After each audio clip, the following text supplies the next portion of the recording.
Hello viewers, I'm Sadia Khan and you're watching YouTube channel Learn with Sadia. In this video, I will let you know how to score 98 marks in English. See here, out of 100, maximum mark usually given is 98. And most of the students feel it impossible to score 98, but it is actually not. Yes, in this video, I will give you few important tips to score 98 marks. So for the complete information, watch the video till the end and do not forget to like, share and comment the video. And if you are new to my channel, please do subscribe the video. Yes, the very first step you have to do is to impress the examiner. See, you can impress the examiner. Here, examiner is the person who is correcting your paper. Yes, you definitely need to impress that person. But how is it possible to impress the examiner? We can do it by presenting our paper in a best way. See, as we know that in this TS intermediate model, there will be three sections, section A, B and C. See, I have already discussed model paper in one of my previous videos. I will share the link in my description box. So, A will be descriptive part, which includes annotations and questions. Coming to B and C, obviously it includes grammar or objective model.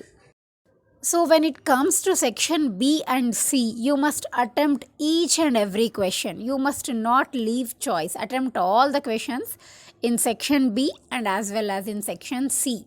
The next thing you must follow is write all the bits in order. In a bit, answer all the questions in order. Like section B starts from 6th bit. In section B, there are two bits, 6th bit and 7th bit. Don't go randomly. Don't write first 7th one and then don't go for 6th one. Write in order. You write 6th one, then go for 7th one.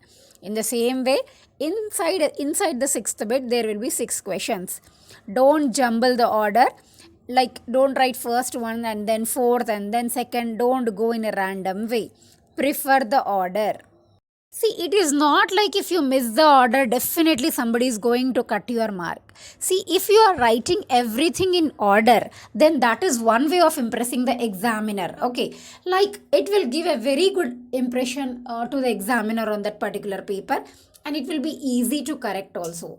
And apart from that, most of the students do overwriting, like in case of articles and prepositions. Once they write one answer and then they strike it off, then they write something else. So avoid such strikings and overwritings. Yes, section A is the score decider. The weightage of section A is 40 marks, whereas B and C together constitute 60 marks. See, any student who goes to exam with thorough preparation, he or she can score 60 out of 60 in case of section B and C. So what is the deciding factor of your total is entirely section A. The weightage of section A is 40 marks.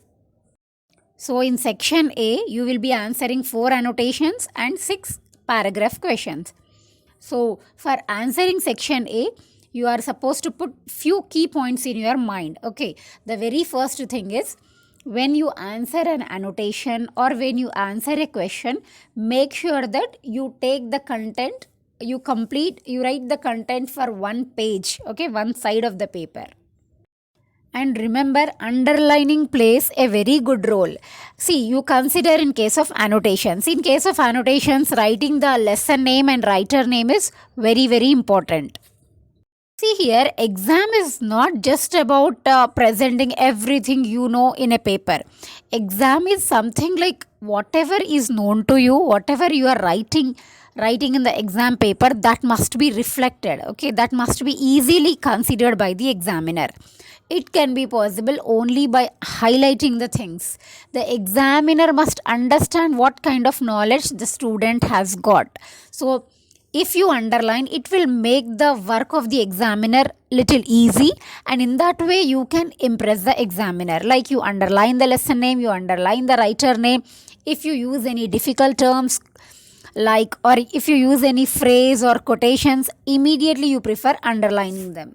And when you write annotations, make sure that you break the annotation under 3 side headings. Introduction, where you will be mentioning lesson name, writer name, context, the situation in which that particular line was used, and then you will write the conclusion, which usually includes the moral of that annotation.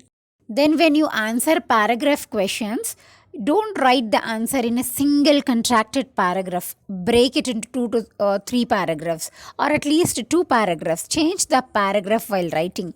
A single continuous paragraph, it will be little boring to read. Okay, so you must attract the examiner here. So again, in this answer, in paragraph question also, wherever you are using difficult terms with appropriate spelling, make sure you underline. Make sure you make the examiner understand what you have learned, and whatever you are writing is only the relevant matter. And some students, they don't memorize the answers. Okay, they try to write the answer in their own sentences. That is actually the method of writing exam. But you can make your own sentences only when you are thorough with the tenses part. You must have a very good grip on tenses. So you must be aware in which tense you are going to write the answer. Are you using the past form and present form appropriately or not? So the examiner will be so clever that he will just read 1 or 2 sentences, and he or she will be able to find out whether your sentences are perfect or not. You must be little aware of what sentences you are making, and you have to prepare appropriate sentences, and spellings also play an appropriate role. Spellings play a very crucial role in English examination. Before writing final exam, make sure you write 2 to 3 pre-final exams, because that will help you in managing the time, that will help you learn the appropriate presentation. See, while writing the final exam, you can choose any section, A, B or C, any section you can prefer first, but make sure that you are writing it perfectly. With this, I conclude the video. Hope this video was of good use to you. All the best for each and every exam you are going to face ahead.